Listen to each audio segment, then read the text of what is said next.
Au Niger, une attaque dans la région de Tillabéri a eu lieu mercredi 4 février. Les assaillants ont visé une position des forces de défense et de sécurité nigériennes à Maka-Londi, à 90 km de Niamey. L'attaque a été revendiquée par le JENIM, le groupe de soutien à l'islam et aux musulmans. De sources sécuritaires, un policier a été tué par les terroristes, mais il n'y a pas de bilan officiel. Ce n'est pas la première fois que cette localité proche du Burkina Faso est ciblée. Les assaillants ont attaqué une position mixte des forces spéciales nigériennes et de la compagnie mobile pour le contrôle des frontières. Ils en ont pris le contrôle après le départ des soldats et ont emporté du matériel. Le général Saliou Barbou, chef d'état-major des forces armées nigériennes, s'est rendu sur place hier jeudi. Quittons le Sahel pour l'Afrique centrale. Denis Sassou Nguesso, 82 ans, président sortant du Congo-Brazzaville, sera candidat à sa propre succession lors du scrutin du 15 mars prochain. Il a annoncé de sa propre voix hier jeudi 5 février à Bambou, Magali, à près de 60 km au nord de Brazzaville, où il a lancé la première grande foire agricole du Congo. Il a salué le travail des agriculteurs et promis de les accompagner. Sa formation, le Parti congolais du travail PCT, l'avait investi en fin décembre. Pour rappel, né en 1943, Denis Sassou Nguesso accumule plus de 40 ans à la tête du Congo-Brazzaville. Il a dirigé le pays sous le régime du Parti unique de 1979 à 1992 avant d'être battu lors des premières élections pluralistes par Pascal Lissouba. Revenu au pouvoir en 1997 à la faveur d'une guerre civile, il a été élu en 2002 puis réélu en 2009. En 2015, il a fait modifier la constitution pour lever la limitation à 2 mandats présidentiels. Boucles rapides survol de l'actualité internationale au Moyen-Orient. L'Iran et les États-Unis entament ce vendredi 6 février à Oman des négociations que Téhéran veut limiter strictement à son programme nucléaire. Washington laissant pour sa part planer la menace militaire en cas d'échec,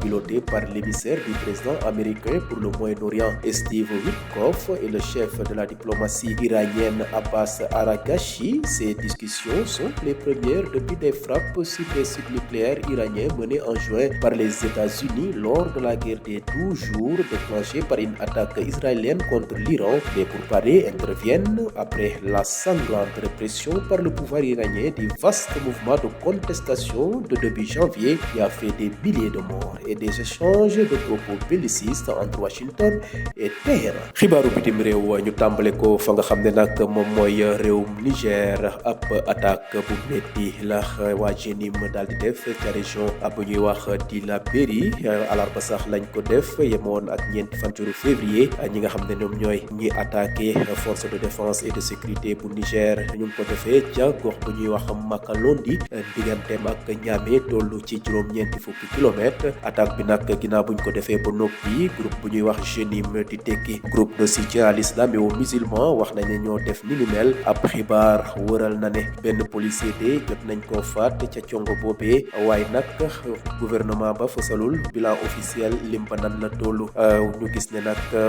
de ni mel du guleet muy am ca fa nga xam ne moom mooy bu dox gox boobee nga xam ne mu nga nekk ca seen diggante frontière ak Burkina Faso. Ñi nga xam ne nag ñoo def ni mel waa JENIM dañoo song ab position bu force spéciale bu Niger ak benn compagnie mobile bi nga xam ne mooy yore lépp li jëm ci wàllu sàmm frontière ya. Wax nañ ne de ginnaaw bu ñu daal di songee ni mel ba soldat ya daal di arrière, ña nga xam ne nag ñooy jihadiste yi jot nañu yéenu ay matériel daal di yóbbu. Démb nag ci bésub alxames gi juróomi fan ci weeru février, général Salaw Barmou mi nga xam ne mooy chef d'état-major bu forces armées nigériennes daal dina dem ci béréb boobee ngir constater la nga xam ne moom mooy ñaawteef ya.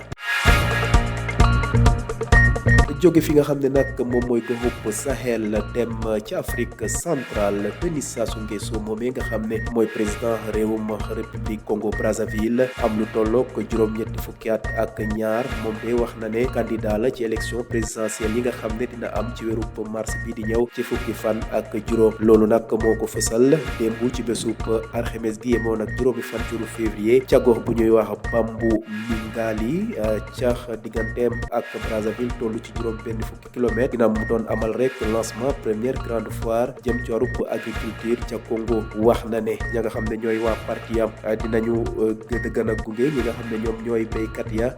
ñu gis ne sax parti boobee di parti congolais du travail di PCT jotoon na ko investir wax ne mooy nekk seen candidat ci weeru décembre gi weesu nañ ko waxoon ñu fàttali ne nag Denis Sassou Nguesso mu ngi gane àdduna ci atum 1943 moom nag toog na lu tollook ñeent fukki at ca boppu Congo Brazzaville daal dina yilif réew ma ci jamono ma nga xam ne dëkk ba parti unique la amoon ci atum 1979 ba 1992 laata kii di Pascal Lissouba daal di ko gagné ca élection yooyee moom nag jotoon na dellusiwaat sax ca nguur ga ci atum 1997 ginnaaw bu ñu amaloon guerre civile bu métti ñu falaat ko ci atum 2002 falaat ko it ci atum 2009 ci atum 2015 nag la samp pexe soppi li nga xam ne mooy constitution ba wax ne daal candidat président bu nekk man nga amal mandat yu bëri mu dakkal ñaari mandat consécutif jeexalee xibaaru bitim réew yi ca fa nga xam ne mooy Moyen-Orient Iran ak États-Unis de daal dinañu tàmbale waxtaan tey jii ca Oman ci bésub àjjuma ji yemook juróom benn fan ci weeru février ñoom nag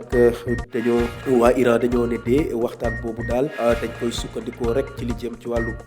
programme nucléaire te Washington daal dafa bëgg a dee Téhéran daal di nag dàkkal la nga xam ne mooy enrichissement nucléaire boobee nga xam ne ñu ngi koy jëfee jamono yi yëpp